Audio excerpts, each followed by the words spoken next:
থাকতে এখনো আমরা বুঝি না কেন আমাদের যখন দুঃসময়টা আসবে সেটা কমপ্লেন চলবে না।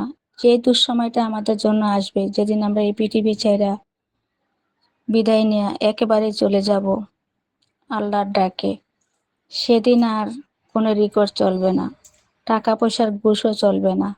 সেদিনের অপেক্ষায় তো আমরা সবাই আছি। আমরা কিন্তু কেউ এই দুনিয়াতে থাকতে পারবো না। তাহলে কেন আমরা এত কিছু করি?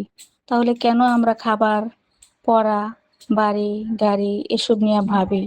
আসলে তারপরও তো ভাবি, আমরা তো সবাই জানি যে আমরা একটা সময় চলে যাব, এখানে থাকতে পারবো না। তারপরও আমরা আমাদেরকে নিয়ে কত বিলাসিতা করি।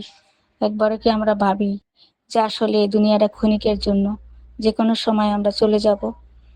যেখানে আমরা চলে যাব আর যেখান থেকে আমাদের ডাক আসবে সেখান থেকে তো আর কেউ ফিরিয়ে রাখতে পারবে না। তাইলে আমরা বাহাদুরি না করলেও তো চলে, মিথ্যা না বললেও তো চলে।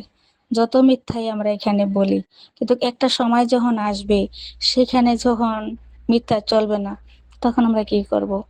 তখন আমাদের আর কোনো কথাই চলবে না, আর কোনো বাহাদুরিও চলবে না। সেখানে গিয়া আমরা সত্য মিথ্যা সব প্রমাণ, আমাদের চোখের সামনেই বিচার হবে।